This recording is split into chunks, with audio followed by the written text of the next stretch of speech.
Vale dos Reis, Egito, 1922. Por anos, o arqueólogo Howard Carter incansavelmente buscou por uma tumba escondida, movido por uma intuição e um desejo ardente de desvendar o passado. Ele acreditava que algo grandioso estava à espera. Enterrado sob as areias do tempo, o sol escaldante do deserto castigava, enquanto sua equipe meticulosamente removia séculos de entulho e areia. Cada dia era uma batalha contra os elementos, mas a determinação de Carter nunca vacilava. Quando suas esperanças começavam a diminuir, um único passo revelou uma escada que descia para dentro da terra. Era um sinal de que algo monumental estava prestes a ser descoberto. A excitação tomou conta do ar. A equipe, exausta mas eufórica, sabia que estavam prestes a fazer história. Carter e seu patrono, Lord Carnarvon, mal conseguiam conter a ansiedade enquanto desciam os degraus, seus corações palpitando a cada momento. Cada passo os aproximava de um segredo guardado por milênios. Finalmente, eles estavam diante de uma porta selada, adornada com marcas antigas. As inscrições hieroglíficas contavam histórias de um passado distante. Enquanto Carter cuidadosamente removia as camadas da entrada, ele sentiu uma onda de adrenalina. Cada movimento era feito com precisão, sabendo que um erro poderia ser desastroso. Ele sabia que estavam à beira de algo extraordinário. A tensão era palpável e a expectativa crescia a cada segundo. Com a respiração presa, eles espiaram na escuridão. O que veriam a seguir mudaria para sempre a compreensão do antigo Egito. O ar era denso, com o cheiro de incenso e decomposição, um testemunho dos milênios que se passaram desde que olhos humanos haviam contemplado aquele espaço sagrado. Era como se o tempo tivesse parado. Brilhos dourados refletiam na luz bruxuleante de suas lâmpadas, revelando um tesouro além de seus sonhos mais ousados. Objetos de valor inestimável estavam ali, intocados pelo tempo. Eles haviam encontrado a morada final de Tutancâmon, o faraó menino do Egito, sepultado por mais de 3.000 anos.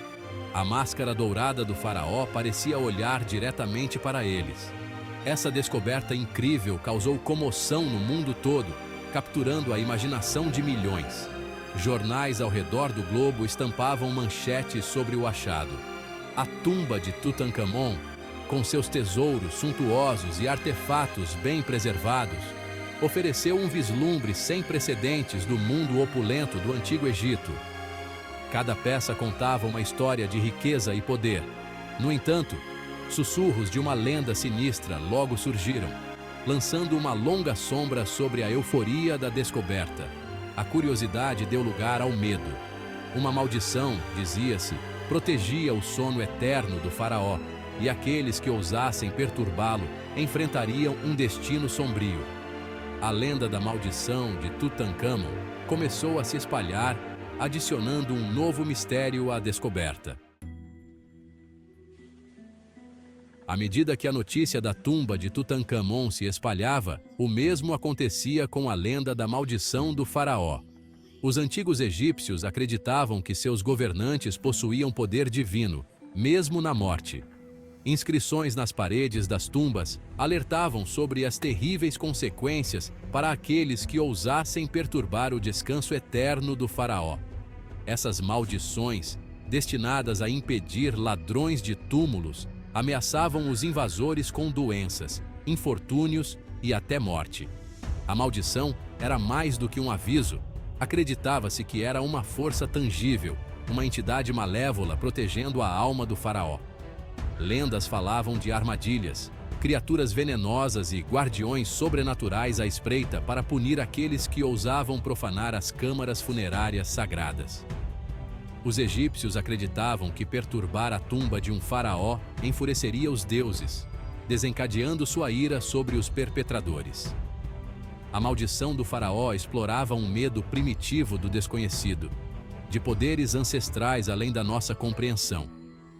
Falava da tendência humana de buscar explicações para o inexplicável, principalmente quando confrontada com tragédias ou infortúnios. A descoberta da tumba de Tutancâmon, com sua riqueza de artefatos e as mortes repentinas de vários indivíduos ligados à escavação, forneceram terreno fértil para que a maldição se enraizasse na imaginação do público. A lenda se espalhou como fogo, alimentada por reportagens sensacionalistas e rumores sussurrados entre os supersticiosos. Logo, a maldição do faraó se tornou sinônimo da tumba de Tutancâmon, um conto de advertência sobre os perigos de se envolver com forças além da nossa compreensão. Mesmo hoje, a lenda continua a fascinar e aterrorizar, um testemunho do poder duradouro das crenças antigas e do fascínio pelo desconhecido. Para entender o poder da maldição do faraó, precisamos mergulhar nas antigas crenças egípcias que lhe deram origem. Essas crenças são tão antigas quanto as próprias pirâmides e estão profundamente enraizadas na cultura e na espiritualidade do Egito Antigo. Os egípcios eram um povo profundamente espiritualizado, suas vidas entrelaçadas com uma tapeçaria complexa de deuses, deusas e rituais.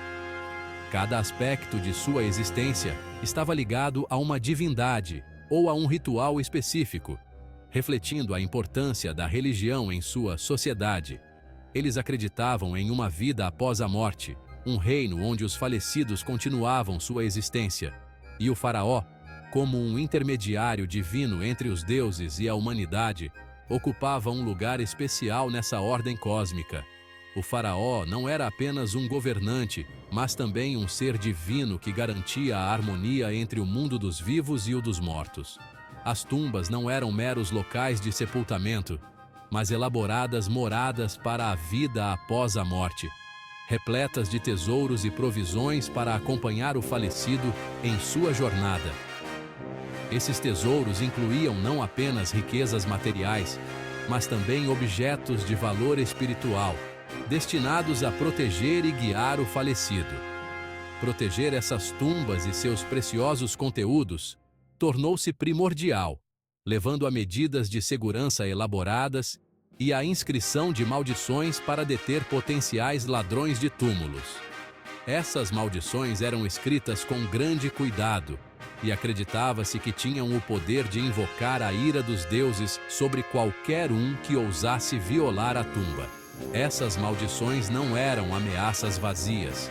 Acreditava-se que tinham poder real, respaldado pela força dos deuses. Os sacerdotes, que eram os guardiões do conhecimento sagrado, desempenhavam um papel crucial na criação e na manutenção dessas maldições. Os egípcios acreditavam em Maat, um conceito que englobava verdade, justiça, ordem e harmonia cósmica. Maat era a personificação da ordem universal, e qualquer violação dessa ordem era vista como um ato de caos e desordem. Perturbar a tumba de um faraó e roubar seu conteúdo representava uma violação de Maat, um ato de sacrilégio que inevitavelmente seria punido. Acreditava-se que os deuses não deixariam impune tal transgressão, trazendo desgraça e infortúnio aos culpados. As maldições, portanto, serviam como uma forma de justiça espiritual, garantindo que aqueles que perturbassem a ordem natural enfrentassem a retribuição divina. Elas eram vistas como uma extensão da vontade dos deuses, uma maneira de manter a ordem e a justiça no mundo. O conceito de maldição se estendia além do reino físico. Ele permeava todos os aspectos da vida e da morte, refletindo a crença dos egípcios na interconexão entre o mundo material e o espiritual. Os egípcios acreditavam no poder de Heka, uma força mágica que permeava o universo.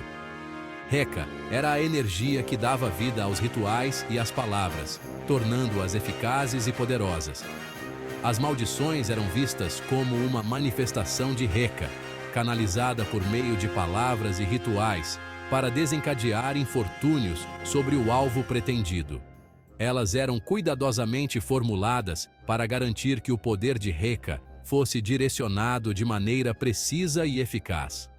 A maldição do faraó, portanto, não era apenas uma ameaça física, mas também espiritual, capaz de afetar a alma e o corpo. Ela representava a interseção entre o poder dos deuses, a força de Heka e a ordem de Maat, criando uma proteção poderosa e temida. A lenda da maldição do faraó ganhou ainda mais força depois que uma série de eventos infelizes se abateu sobre os membros da equipe que descobriu a tumba de Tutancâmon. A descoberta, que deveria ser um triunfo arqueológico, rapidamente se transformou em uma série de tragédias que chocaram o mundo. Lord Carnarvon, patrono e financiador de Carter, morreu apenas alguns meses após a abertura da tumba. Sua morte foi o primeiro de muitos eventos trágicos que seriam associados à maldição. Enquanto fazia a barba, Carnarvon acidentalmente cortou uma picada de mosquito na bochecha, que infeccionou e acabou levando à sua morte por septicemia. Este incidente aparentemente trivial se tornou um ponto central na narrativa da maldição. Os jornais foram rápidos em ligar a morte de Carnarvon à maldição, citando a presença de um mosquito na tumba e o fato de o faraó ter uma cicatriz semelhante na bochecha. A mídia sensacionalista da época não perdeu tempo em explorar essa conexão. Embora existisse uma explicação racional, o momento da morte de Carnarvon alimentou a imaginação do público e solidificou o domínio da maldição sobre a consciência popular. A ideia de uma maldição antiga capturou a imaginação das pessoas, criando um mistério que perdura até hoje. Outros membros da equipe de escavação também tiveram fins prematuros. A sequência de mortes e infortúnios parecia interminável, cada um reforçando a crença na maldição. George J. Gould, um financista americano que visitou a tumba, morreu pouco depois de uma febre. Sua morte foi mais um prego no caixão da equipe de escavação. E.C. Mace, um membro da equipe de Carter, faleceu de envenenamento por arsênico, embora não se saiba se foi acidental ou deliberado. A natureza misteriosa de sua morte apenas adicionou mais combustível ao fogo da maldição. Essas mortes, embora explicáveis por causas naturais, foram prontamente atribuídas à maldição, aumentando a crescente sensação de pavor em torno da tumba. A cada nova tragédia, a lenda da maldição se tornava mais enraizada na mente do público. No total, mais de 20 mortes foram relacionadas à maldição do faraó, variando de doenças repentinas a acidentes e até suicídios. A lista de vítimas parecia crescer a cada ano, cada nome adicionando um novo capítulo à história da maldição. Embora muitas dessas mortes pudessem ser atribuídas a causas naturais ou coincidência, o grande número e a variedade de infortúnios alimentaram especulações e mantiveram a lenda viva. A maldição se tornou um fenômeno cultural, discutido e debatido em todo o mundo. A maldição do faraó tornou-se uma profecia autorrealizável, com qualquer doença ou acidente que acontecesse a pessoas ligadas à tumba sendo visto como prova de seu poder malévolo. A lenda continua a fascinar e aterrorizar, um testemunho do poder duradouro do mistério e do medo.